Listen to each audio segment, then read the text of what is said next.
Mon collègue est en appel. Ex parte veut dire que je n'étais pas là, je ne pouvais pas être là comme représentant, de la même façon que je ne me suis pas présenté dans le dossier de l'honorable juge François Godbout, et parce que je ne me suis pas présenté, j'ai gagné la cause, parce qu'ils ont reconnu que Jacques Normandin, avec le permis de conduire N6555 1306 51 05, même avec la photo sur le permis de conduire, ils ont reconnu qu'il n'y a pas de vie humaine là-dedans et qu'ils ne pouvaient pas faire venir à la cour Jacques Normandin. On continue. De la décision suite au procès ex parte. L'histoire des points sur lesquels il contre-interroge Mme Provencher, je ne vois pas en tout où est-ce que ça va nous emmener. Parce que ça peut nous emmener, peut-être pas à nulle part, mais ça va peut-être nous emmener tard, par exemple. J'aimerais qu'on en finisse. C'est certain.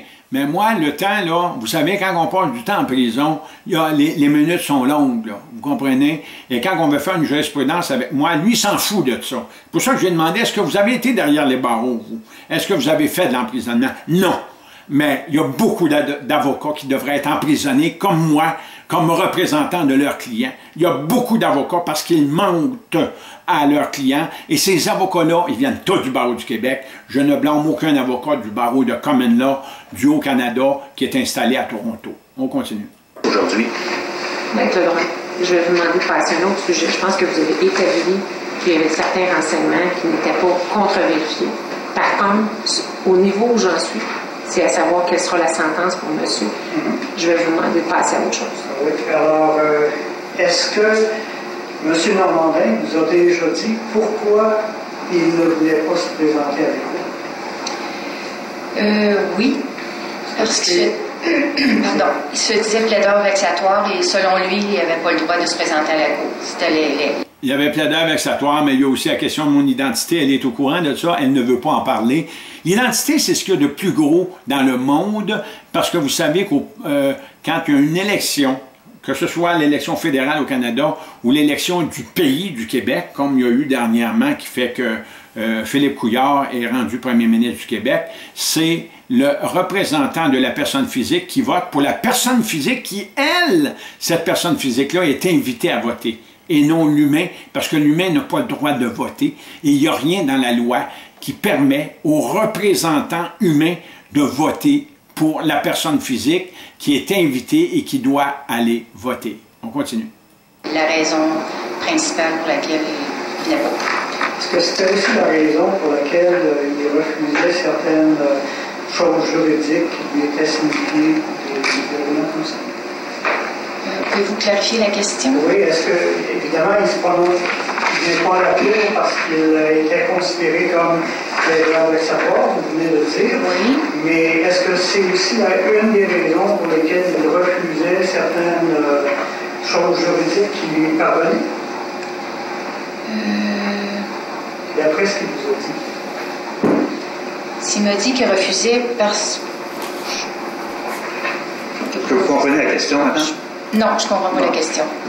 De toute façon, le meilleur témoin... Attendez juste un instant. Maître Lebrun, le meilleur témoin pour ça, c'était votre client.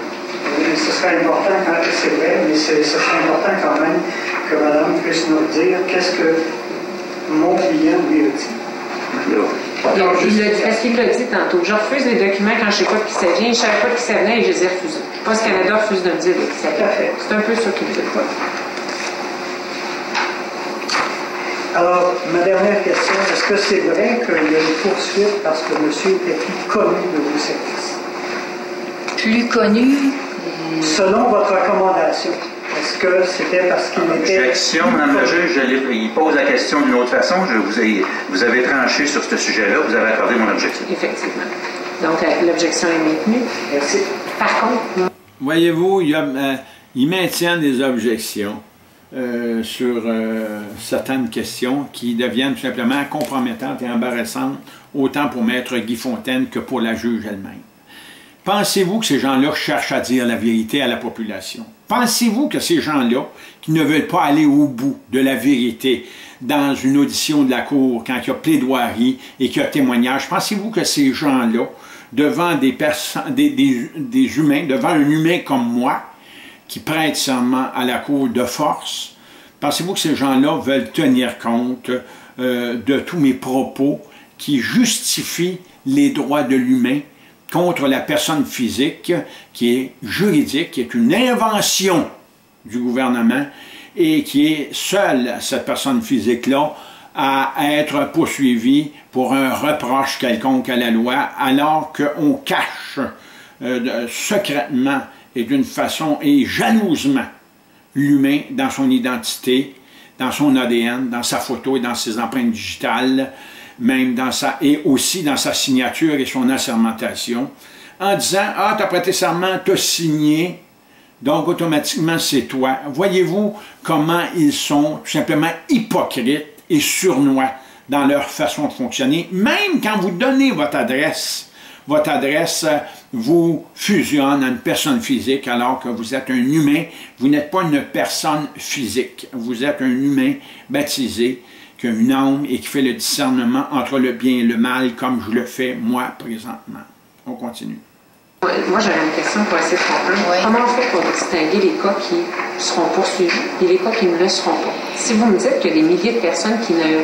Non, mais dans le cas de monsieur, qui est-ce qui recommande une poursuite? C'est sûr qu'il y a des critères de poursuite. Bon, faut qu'il y ait eu au moins dans les 2 années précédentes... je ne sais pas si j'ai le droit de le dire, en tout cas, il faut qu'il y ait eu des cotisations arbitraires. Des cotisations selon l'article de loi 152. Des cotisations arbitraires, ça, c'est des cotisations que le gouvernement se permet de faire à votre insu, sans que vous soyez au courant de ça. Le gouvernement, il juge d'après un barème quelconque, d'après une moyenne, que vous devez payer tant d'impôts, même si vous n'avez pas travaillé, même si vous avez des motifs raisonnables de ne pas avoir travaillé, comme moi, qui m'occupais de ma bonne mère. Donc, automatiquement, je ne faisais pas d'argent, mais au moins, j'avais un toit sur la tête et je pouvais manger. Ces gens-là, en l'an 2005, ont poursuivi Jacques Normandin, ma personne physique, pour 381 000 $ de TPS TVQ. Imaginez-vous, c'est leur cotisation arbitraire, il aurait fallu que je fasse cette année-là 20 millions de dollars. Pensez-vous que c'est de la vengeance? Pensez-vous que ça a de l'allure, ça? Alors que, écoutez, c'est complètement ridicule leur cotisation arbitraire. S'ils l'ont fait une fois, ils sont obligés de le faire et il n'y avait pas besoin de ma signature pour leur cotisation arbitraire. Alors que là, on m'oblige à signer sous peine d'emprisonnement. C'est pas des farces que je vous dis là. Moi, je vous représente le peuple du Québec et le peuple canadien. Vous devez faire traduire le document que vous avez là, tout cet enregistrement-là, traduisez ça en anglais et distribuez ça partout au Canada, c'est urgent. On continue. Monsieur, ce sera pas là. Monsieur, je vais vous demander de sortir de la salle. Je vous ai demandé de cesser d'avoir des comportements, de rire dans la salle. Je vais vous demander de sortir à l'extérieur. Merci. Je vais faire un rappel des principaux critères de... Je vous invite à sortir si vous considérez qu'il est le temps de sortir. Non. Ça sera pas long, on va juste... Est-ce qu'il y a quelqu'un d'autre qui veut sortir tout de suite? Ou... Je m'excuse, il y avait des gens dans la salle là, qui ont écouté. Il n'y avait pas beaucoup de gens dans la salle parce qu'on nous a passé les derniers complètement à la fin des auditions au Palais de justice de Granby jeudi dernier. Mais ces gens-là, connaissant ma situation et tout ça, étaient là. Et c'est certain qu'ils ont tout simplement été révoltés d'une certaine façon et leur comportement n'a pas été acceptable par la Cour. Et à partir de là, qu'est-ce que vous voulez, la Cour devait sévir à cet effet-là, puis ils ont été expulsés de la salle d'audience. Je m'excuse. Il faut que, dans les critères de poursuite, il faut qu'il y ait quand même eu plusieurs tentatives d'obtenir les déclarations, différentes façons. Des appels téléphoniques, les lettres. Il pourrait y avoir des visites sur place, etc. Il faut qu'on considère qu'il y ait au moins, parce qu'on est au Québec, 5 000 $ d'impôts à payer. OK? Faut qu'il y ait eu, dans les 2 années précédentes... Donc, elle dit, si tu as 5 000 $ d'impôts à payer et plus, tu es concerné. C'est pas ça dans mon cas à moi. Moi, ils veulent que je remplisse une déclaration de revenus signée, même si c'est 0 qui est écrit dessus. La corporation qui n'a pas de constitution parce qu'ils ont refusé ma déclaration initiale. Donc, ils ont refusé la constitution de ma corporation. Automatiquement, cette corporation-là n'a jamais fonctionné. Et j'ai été obligé, malgré tout, de leur fournir une déclaration de revenus, 0 partout, mais ils obligent la signature. Alors que je n'ai pas signé ça, c'est pas moi cette corporation-là. Ils l'ont refusé. Le registraire des entreprises du Québec, qui appartient au ministère du Revenu du Québec, a refusé la déclaration initiale et tout ce qui concerne cette corporation-là. Donc, je l'ai tout simplement remis, ou même pas, j'ai tout simplement abandonné à ses propriétaires, au registraire des entreprises et à Revenu Québec, cette entreprise-là. On continue. Des cotisations arbitraires, selon l'article de loi 152. Une déclaration arbitraire, c'est quand quelqu'un ne remplit pas les documents. Nous, on produit pour eux. OK? Dans ce cas-là, il y avait plusieurs années, il y avait, je vous dirais peut-être, je demandais à partir de 2007, il y avait eu plusieurs, il y avait au moins 5 à 6 ans où est-ce qu'il y avait eu des cotisations arbitraires. Donc, je peux me permettre de dire... Les années précédentes. S'il y a un dossier que la personne ne remplit pas ses déclarations cette année, il n'y aura pas de... Ils ont fait des déclarations arbitraires, donc automatiquement, ils n'ont rien qu'à continuer à faire des déclarations arbitraires. Au moins, ça n'implique pas ma signature. Et écoutez, un numéro pas dans un compte de banque. Est-ce que vous allez payer en billet de banque vos impôts? Qui est assez bête pour payer en billet de banque ses impôts alors qu'il n'y a pas de loi? C'est écrit dans la loi que elle-même, cette loi-là, cette expression-là qui est loi, n'existe pas. Est-ce que vous allez payer au gouvernement en billet de banque vos impôts? Vous savez bien que vous donnez ça automatiquement à des voleurs qui font des cotisations arbitraires puis qui vont chercher n'importe quoi. Ils mettent ça dans leur poche, ils vous volent. On est surendetté ici. On est en dette, en faillite technique depuis longtemps. Donc, on continue. Ça prend une ou deux déclarations arbitraires. Oui, et qu'elle n'ait pas... Oui, qu'il n'y ait pas eu d'amendé. Ça veut dire que amender, c'est que le contribuable de lui-même, et une fois que nos 152.7 sont faites, lui va produire. Parce que des fois, le solde est plus élevé. Lui, en produisant, ça réduit la dette ou des choses comme ça. Donc, dans ce cas-là, il n'y avait pas eu d'amendé, aucunement. Donc, pendant X nombre d'années, il n'y a pas de... Donc, c'est le représentant autorisé qui se trouve à remplir la déclaration comme ils m'ont forcé, comme c'est arrivé pour moi. Puis là, encore là, ils vont m'envoyer les documents prochainement que je puisse les signer ici pour la personne physique que je représente, mais eux sont assez bêtes pour dire que c'est la même chose, c'est le même meuble vif, c'est le même objet, c'est le même esclave québécois au service de la fiscalité fédérale et provinciale, fédérale et de l'État du Québec, alors que cette fiscalité-là vole les provinces canadiennes pour maintenir le fonctionnement du pays du Québec. On continue. Déclarations qui sont faites, il y a des cotisations arbitraires qui sont faites, et à un certain moment donné, c'est là que ça devient des dossiers qu'on enquête et qu'on voit un peu plus loin qui sont amenés à la Cour. Dites-moi. Monsieur Normandin, il avait rencontré ces critères-là. Donc, quelqu'un qui, c'est de la première année qui ne cotise pas, il peut y en avoir des milliers, mais par contre, ça peut qui cotise plus tard, et c'est pour ça que parfois les poursuites, des fois, il y en a. Oui. Dans les personnes qui n'ont pas cotisé depuis plusieurs années, qui ont eu des cotisations arbitraires, est-ce que je comprends que la majorité sont par la suite poursuivies ou pas? Quelle est cette... à votre connaissance, si vous ne le savez pas, vous me répondez. Je ne le sais pas vraiment. Non, c'est... des fois... non, je n'ai pas... j'essaie de voir si j'ai d'autres choses que je pourrais vous dire, mais... En tant qu'agent, vous, quand vous avez une situation qui répond aux critères, vous le soumettez au procureur de la Couronne et c'est là que vous savez. Mais là, là, ce que je fais, on va soumettre les TX 601, les demandes péremptoires de production aux contribuables. En premier lieu... C'est la première étape. Oui. Ce n'est pas judiciaire. Pour nous, c'est fait déjà partie de première étape avant la poursuite, avant l'autorisation. On appelle la TX 101 ou TX 102. TX 101 pour la T1, TX 102 pour la T2. Ça, il faut que ça soit signé par la directrice adjointe du recouvrement des recettes. Manon Dubé, actuellement c'est elle. On le soumet, elle le signe. Là, on l'envoie signifier par huissier au contribuable. Il y a un délai de production. Les DPP, vous mentionnez, c'est ça? Oui, les DPP. Demande péremptoire de production. Oui. Quand la personne s'y conforme, on ne se rend pas. Ça s'arrête là, oui. Et c'est quand cette étape-là n'est pas respectée non plus qu'on va à la prochaine étape. Oui, là, après ça, c'est là on fait compléter l'autorisation de poursuite, la TX 115. Puis là, on enclenche les mesures. On rédige un rapport, etc. On soumet la TX 115, c'est autorisé, puis par la suite, ben, ça s'enclenche. Je vous remercie, Mme Provencher. Est-ce que mes questions ont apporté d'autres questions? Vous, M. Lebrun? Je pense que c'était des bonnes questions.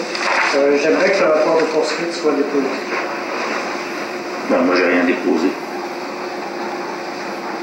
Et quand vous dites ça, qu'est-ce que vous voulez dire? Une objection à ce qu'il dépose un rapport de la poursuite? Quel rapport de poursuite? Dans le sens de la communication de la preuve que vous m'avez remis. Si mon collègue a des choses à déposer dans le juge, on est au stade des représentations sur sentence. Moi, j'ai rien déposé jusqu'à là, sauf qu'est-ce qui a été déposé lors de l'audition expertée. Si mon collègue veut déposer des documents, qu'il les dépose. Avez-vous des copies pour la cour? Je n'ai pas de copie pour la cour. Est-ce que c'est terminé pour Mme Provencher? Moi, je n'ai pas d'autres questions. Soyez-vous, Merci, Mme Provencher, puis vous asseoir. À ce stade-ci, ce que j'avais mentionné, c'est que j'allais suspendre pour faire l'autre dossier, pour permettre à M. Michon et à son collègue de pouvoir terminer. Par contre, combien de temps avez-vous besoin pour l'argumentation avec le cours? Je ne terminerai pas à 7 heures ce soir, je vous en avise immédiatement. Si c'est plus que 20 minutes, c'est sûr que je continue pour aujourd'hui. Je ne pourrais pas vous dire, mais au moins 15 minutes. Et, au moins 10 pour vous. Il va rester 5. Et si vous me permettez, M. Normandin devait signer, il est d'accord pour signer. Ça lui appartient. Le tribunal ne le force à rien, ça lui appartient. Mais vous aviez dit que vous suspendez. Ah, je peux suspendre. Ce que je vous dis, c'est libre à lui. C'est complètement faux. Le tribunal m'a dit il ne le force à rien. C'est faux. C'est sous la menace d'emprisonnement. J'ai déjà fait de la prison. Je m'en vais encore en prison.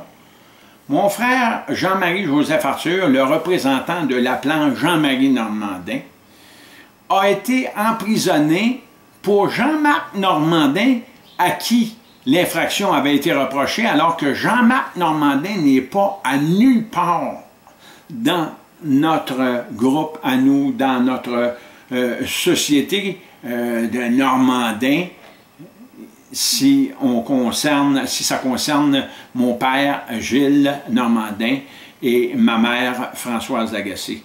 Donc, il a été emprisonné pour avoir tout simplement représenté de force par ses déclarations, par son assermentation, pour avoir représenté de force par son ignorance Jean-Marc Normandin qui n'existe pas. On continue. Ce qui est clair, Mme la juge là-dessus, avant que c'est la parole à mon collègue, ce qui est clair, que les questions de signature de déclaration de revenus, ça appartient à M. Normandin, qu'il fasse qu'est-ce qu'il veut. Le fait de déposer le rapport de poursuite, ça appartient à Maître Lebrun, qu'il fasse qu'est-ce qu'il veut, qu'il dépose ce qu'il veut comme document. Je ne signe rien qui n'est pas juridique ou qui va donner un effet juridique dans ce qui n'est pas juridique. Maître Guy Fontaine l'a dit auparavant, justement dans cette audition-là que vous avez écoutée à date.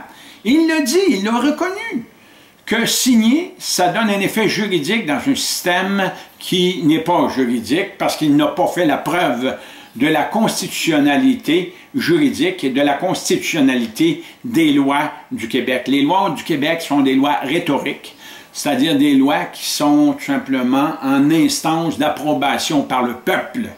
Vous comprenez? Mais malgré tout, les 4 lois qui forment cette fausse constitution du Québec sont la loi RLRQ 1982, chapitre A23.1, RLRQ 1985, chapitre I3, qui est la loi de l'impôt du Québec, RLRQ 1989, chapitre E3.3, qui est la loi électorale du Québec, et finalement la loi RLRQ 2000, chapitre E20.2, qui se trouve être la loi sur l'exercice des droits fondamentaux et de la prérogative du peuple du Québec et du pays de l'État du Québec contre la prérogative royale et contre la prérogative de l'humain qui représente la personne physique qui n'a ni chair ni âme, qui n'a aucune vie humaine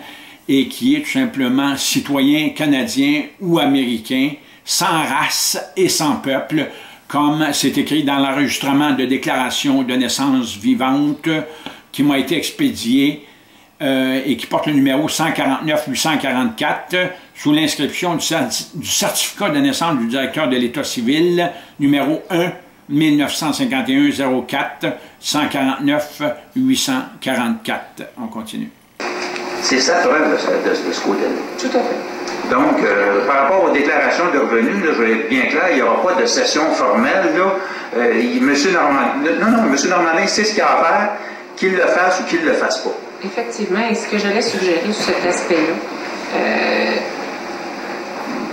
regardez, moi, ce que j'ai l'intention de faire, c'est de reporter le reste du dossier parce que je ne vois pas de manière utile qu'on puisse terminer parce que 20 minutes, j'ai vu les documents que vous aviez, ce que vous vouliez me parler, je pense pas qu'on va pouvoir finir. Par contre, si vous me dites que vous êtes capable de finir avant 6 heures, je suis bien prête à l'écouter. Par contre, à 6h01, je quitte. Même je devrais être partie. Donc, si vous me dites que c'est plus que ça, je vais immédiatement trouver une autre date et vous ferez votre argumentation. Et si votre client a signé les documents et les transmettre à qui de droit, mais il le fera pendant cette période. Moi, je pense que ce serait la partie la plus simple. Je ne veux pas procéder que Mme Provencher soit à témoin par rapport à qu'elle signe ou qu'on signe pas. Ça aurait dû être fait avant aujourd'hui. Par contre, plus que je parle, plus que je me convainc, je vais le reporter à une autre date. Je vais vous suggérer certaines dates, je vais vous demander de bien faire vos agendas et je vais entendre l'argumentation à une autre date. Si les documents sont remplis en bonne et due forme, Maître Fontaine se fera un plaisir de dire que tous les documents ont été dûment déposés. Oh.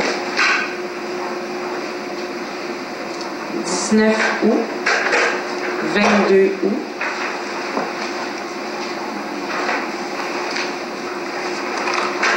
3 septembre. S'il y a une date à travers ça qui vous convient plus qu'une autre, vous me dites. Si vous pouvez me dire le 3 septembre, quel jour ce serait? Un mercredi. Les deux autres dates que je vous ai mentionnées étaient le 19 et le 22, étaient un mardi et un vendredi. Je vous remercie. Le 3 septembre, ça, pour moi, ça pourrait compter. Ça fait combien? Vous mettez votre temps? C'est que je vérifie. Prenez votre temps.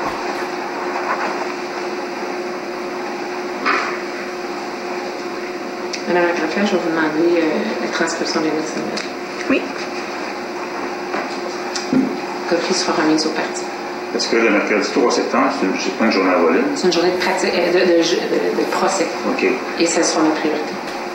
À 9h30. Mercredi, le 3 septembre. Oui. Ça me va.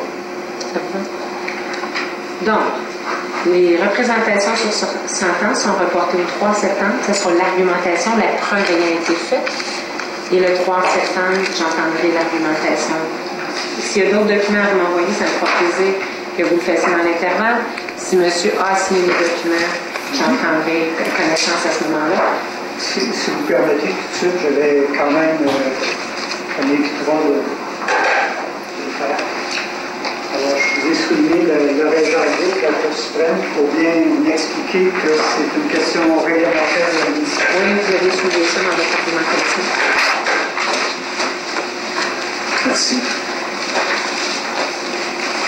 Donc, je vous souhaite une bonne fin de journée. Le 3 septembre. Merci à Fontaine. Merci Mme Provencher.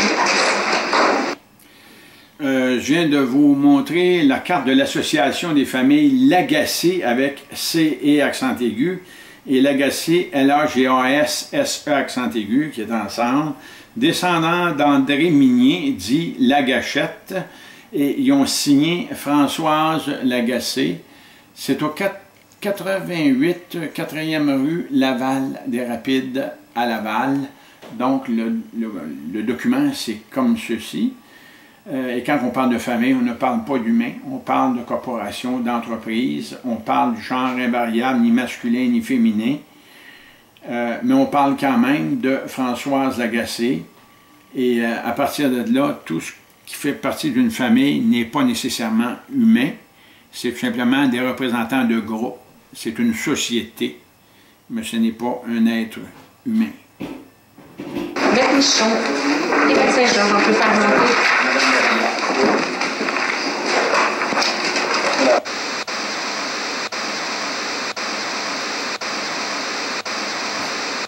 Et voilà, c'est terminé. Bonne journée tout le monde et je vais mettre public sur les ondes ce document-là. Merci.